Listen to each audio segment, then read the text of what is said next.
Hola, muy buenas tardes. Mi nombre es Edwin Escobar y hoy les vengo a presentar el tema década de los 80 y los albores de la globalización en Honduras. La década perdida. ¿A qué le llamamos la década perdida? Bueno, en los años 80 en Honduras es considerada por la CEPAL como una década perdida, tanto por los brutales procesos de desindustrialización que la crisis iniciada en 1981 desencadenó, como en particular por sus desastrosas repercusiones sociales. Pero dicha década, en virtud precisamente de la mencionada crisis, tuvo otra particularidad.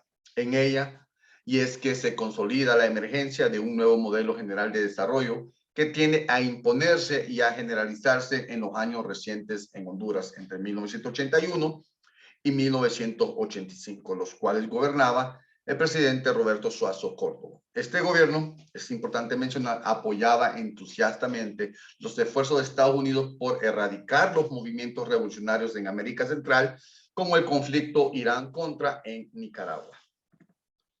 ¿Quién era Roberto Suazo Córdoba? Bueno, en abril de 1980, él fue elegido presidente de la Asamblea Constituyente, encargada de elaborar la ley electoral y la nueva constitución hondureña.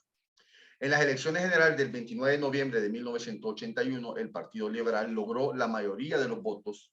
Roberto Suazo tomó posesión de la presidencia de la República de Honduras el 27 de enero de 1982, acto con el que se ponía fin a 10 años de dictadura militar.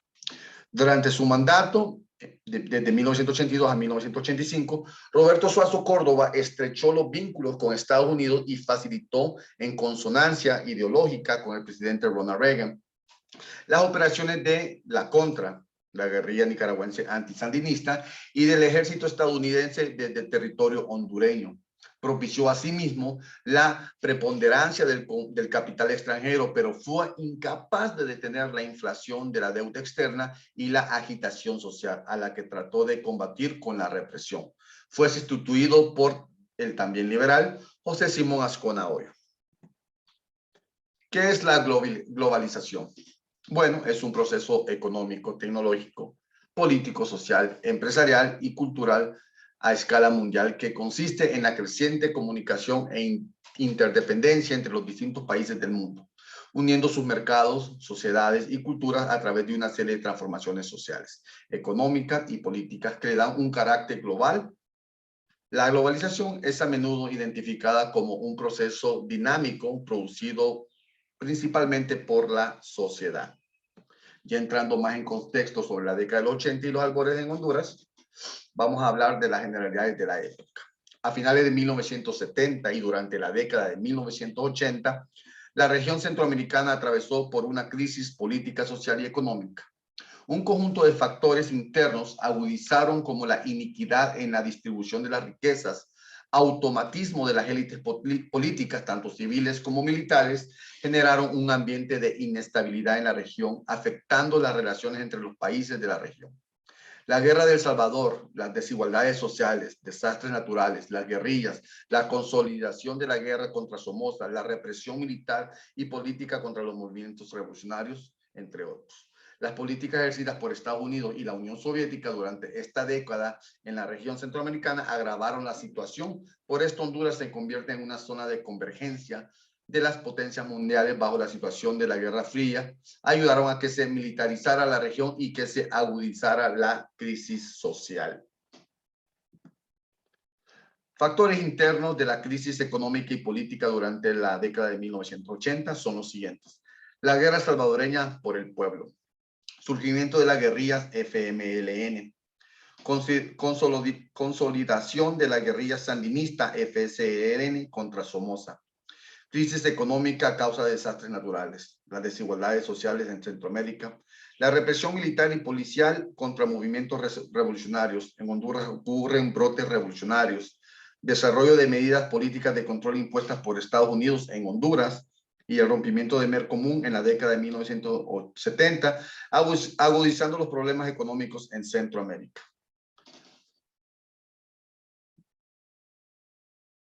Los factores externos en la década de 1980, bueno, podemos mencionar la Guerra Fría, que duró entre 1950 y 1980, entre ambos bloques, mencionando Estados Unidos y la Unión Socialista Soviética Rusa, ¿verdad? Y la crisis política y económica que esto produce.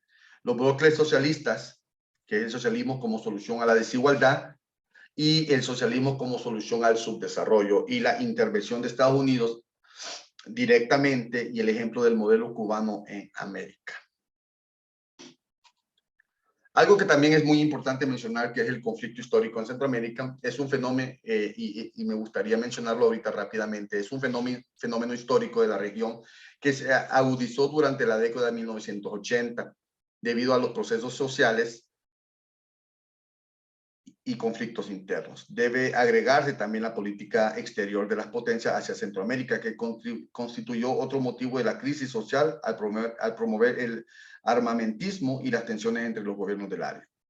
El derrocamiento en Nicaragua de la dictadura de Anastasio Somoza Debayle el 19 de julio de 1979 significó una alerta para el resto de los países del Istmo Centroamericano y para Estados Unidos. Fue esta una alarma de que la Unión Soviética estaría promoviendo movimientos revolucionarios en la región y alentando las ideas del socialismo. Al Frente Sandinista de Liberación Nacional fue el encargado de terminar con el régimen corrupto y represivo de Somoza y allegados. Este triunfo en Nicaragua motivó la creación de organizaciones políticas militares en Centroamérica. Consecuencias de la crisis política y económica. Bueno, podemos mencionar que hay varios aspectos que surgieron por medio de la crisis, ¿verdad? De la crisis y sus consecuencias. Podemos mencionar los aspectos económicos, los aspectos políticos y los aspectos fronterizos de la región. En los aspectos económicos en la región podemos mencionar la economía se estanca, frenando el desarrollo en la región. La deuda externa de la región se incrementó por las políticas armamentarias iniciadas por los bloques. En el aspecto político en la región, relaciones diplomáticas afectadas por las guerras entre Guatemala, El Salvador y Nicaragua, y la gran cantidad de muertos y mutilados y desaparecidos debido, ¿verdad?, a los brotes de violencia. Y los aspectos fronterizos en la región, la violación a la soberanía nacional por parte de Estados Unidos al instalar en Honduras, en nuestro territorio, la base militar de Palmerola para derrocar al Frente Sandinista de Liberación Nacional en Nicaragua, y las fronteras fueron minadas para detener el ingreso de los revolucionarios al territorio hondureño. Globalización en Honduras.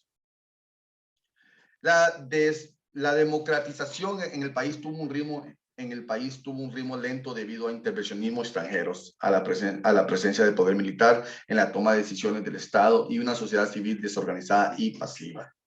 La globalización fue una tendencia económica mundial que inició en la década de 1970 y consiste en libre traslado de capital y mercancía y el estímulo de relaciones económicas con bajos aranceles.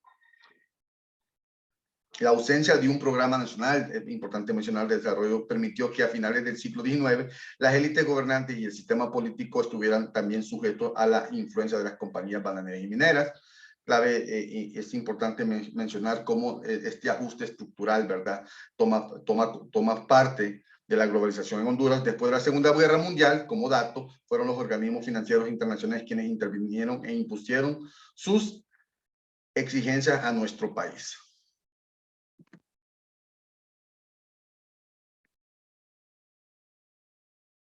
Lo que estamos mencionando ahorita, que la ausencia de un programa nacional de desarrollo permitió que a finales del siglo XIX, ¿verdad?, las élites gobernantes y el sistema político estuvieran sujetos a la influencia de las compañías bananeras y mineras, y después que de la Segunda Guerra Mundial fueron los organismos financieros internacionales quienes intervinieron e impusieron sus exigencias en Honduras. Todos ellos pertenecen a Estados Unidos. Desde la década de 1980 hacen recomendaciones a los diferentes gobiernos del Istmo Centroamericano. Estamos hablando como compañías como la USAID, la Organización de Naciones, la ONU y el Fondo Monetario Internacional. Bueno, muchas gracias por su atención. Esto ha sido todo por el día de hoy.